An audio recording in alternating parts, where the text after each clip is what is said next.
Okay, we're back. Sorry about that. My device died right in the middle of my presentation, and since I'd already gotten to 30 minutes, I figured that was enough anyway. So let's do part two. We're going to finish our dog. Now you can see that I have already glued on my eyes. So you're going to want to cut a couple shapes here, and you're going to want to glue them down. I used that really black piece of paper that I had. So go ahead and glue down your doggy's eyes, and then we're going to glue down a nose. And the nose was kind of a triangle there, so it doesn't have to be a perfect triangle, of course. So I am right now cutting out a little triangle nose to sit right there on his face, on his muzzle. Glue that down. All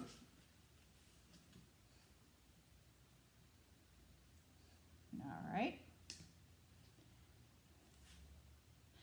Then we're going to go back to the eyes for just a minute because our dog doesn't look very alive right now. You always need to put a twinkle in the eye to get it to look like it's alive. So for that, we're going to need a little bit of a white piece of paper. I have this white piece right here. So I'm just going to cut out two twinkle shapes.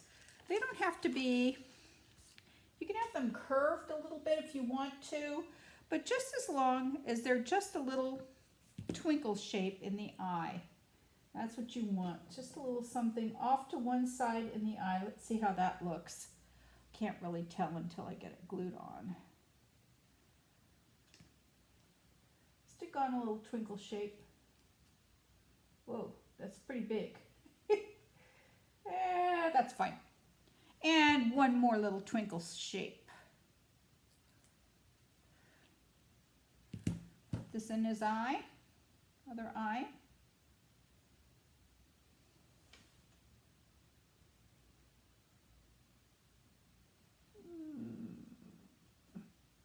There we go.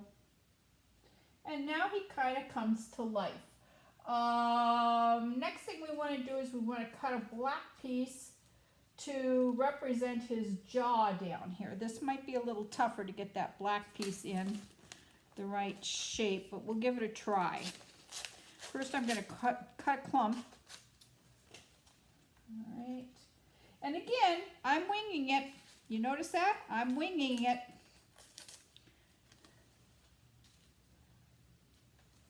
Perfect is boring.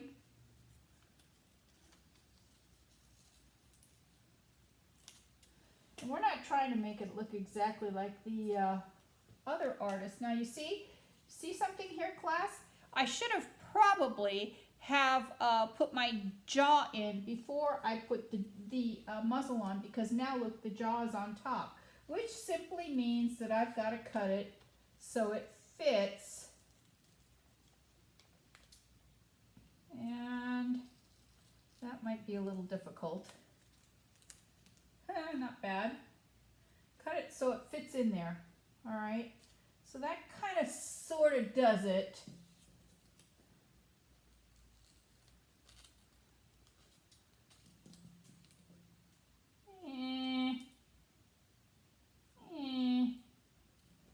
A little too long. I'm just playing with it. See if I can get it to look like a...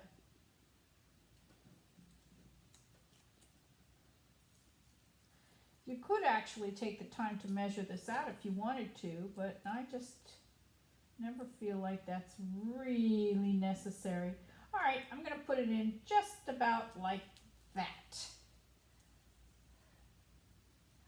So I'll glue this piece up. Stick it on. Glue around the edges. Glue always goes on the little piece.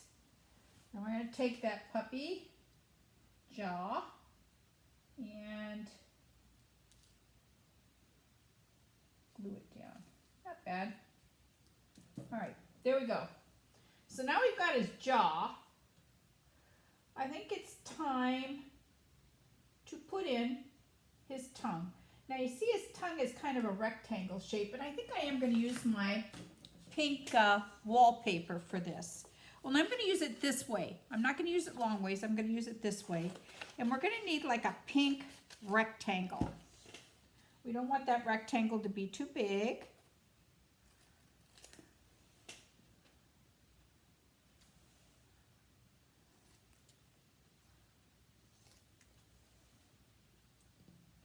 That looks about right.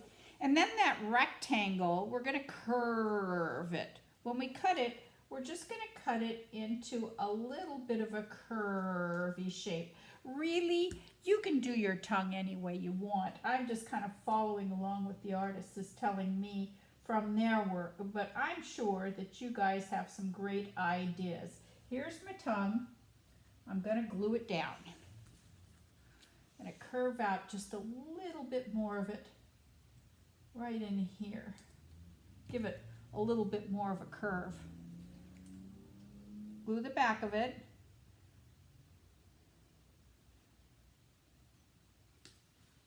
And glue it to my dog.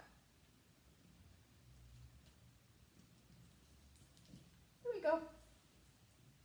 Kind of cute, huh? All right, next job. We need a license plate for him down in here somewhere. We need to cut out a circle of something. Let's see what I've got. Anything with, actually I'd kind of like to have a little bit of color, but I didn't plan for any color. So I'm looking through my bits and pieces.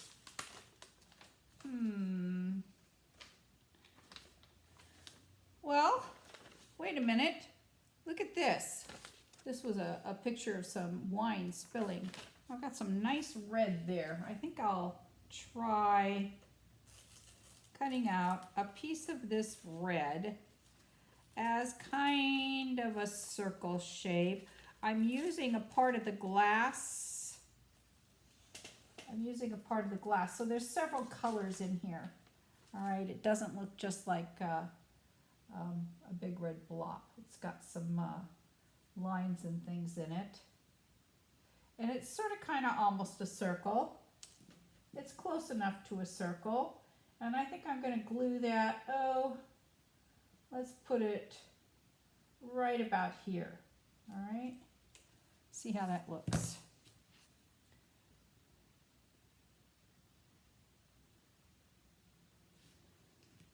A little glue. Put on my license. And then the only thing I have left to worry about is his collar.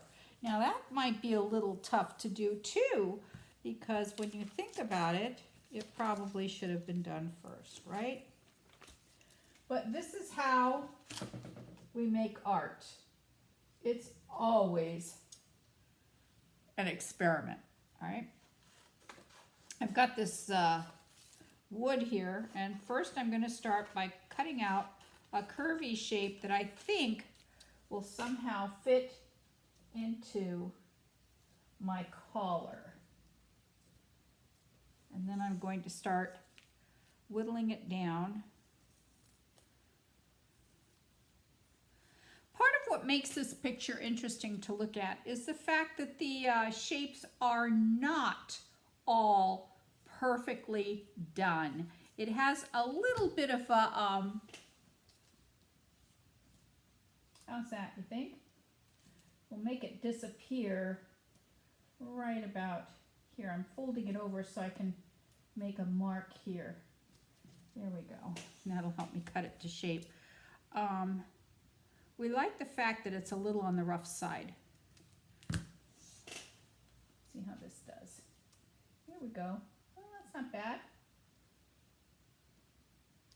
That's not bad. That could work as his collar. Let's glue it down, see what happens.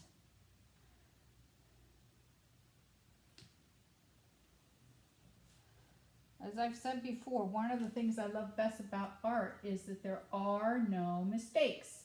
There are only opportunities. you may have an opportunity to change your mind there. Actually, that doesn't look too bad, does it? But we're not quite sure why this ball is hanging down here. So I need to cut another piece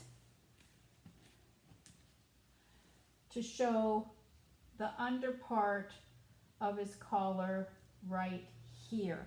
And I just happen to have a scrap that may do it for us. So we'll give that one a try.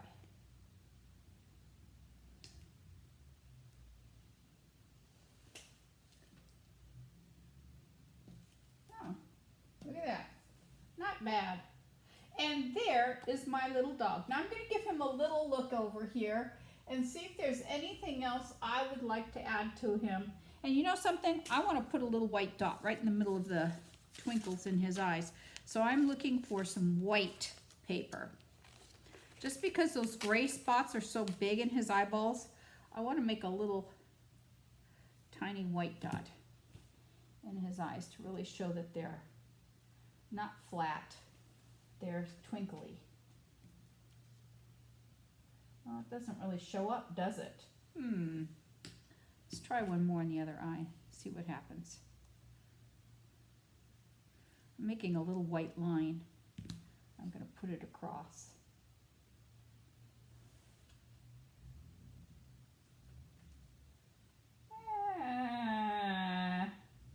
Oh well, good enough, don't you think? Perfect is boring. All right, so next job. I'm going to take my little doggy down. Well, look at that, I've glued him right to my board. I'm taking my doggy down, and now I'm going to cut him out. I'm going to cut him out because then I'm going to put him on another board. So I'm going to go around the edges.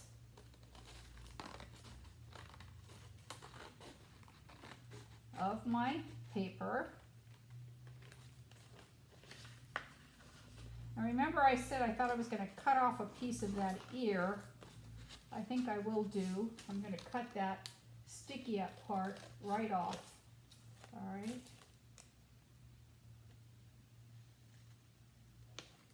Come around here.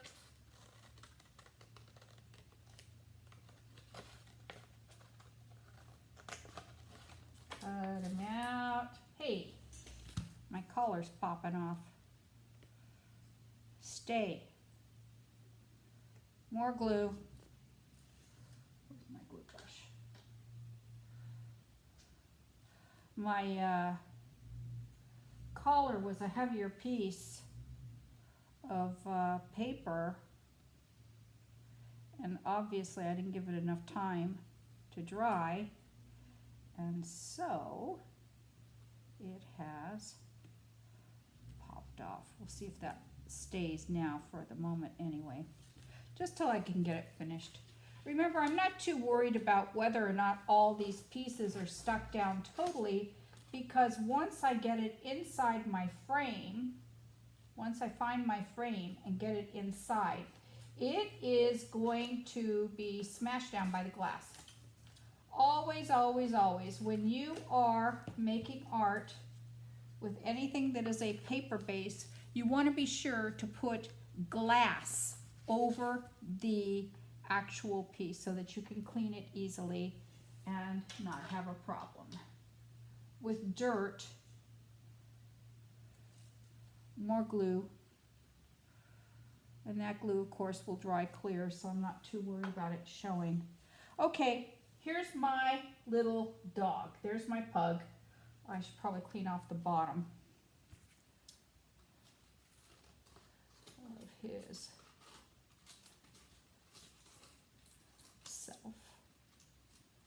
And now I'm going to want to take and glue this whole thing to another board. And I happen to have a board right here. I don't think I cut it very straight.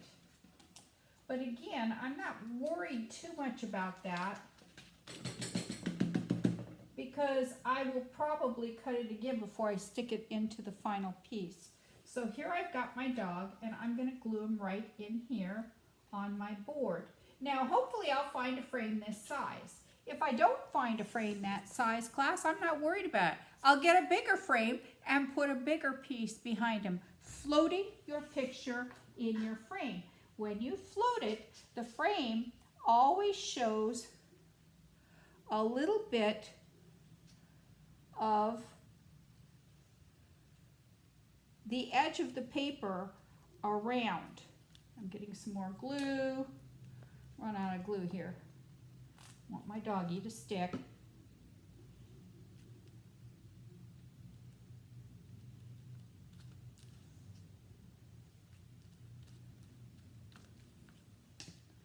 Okay, I think I got enough glue on him now.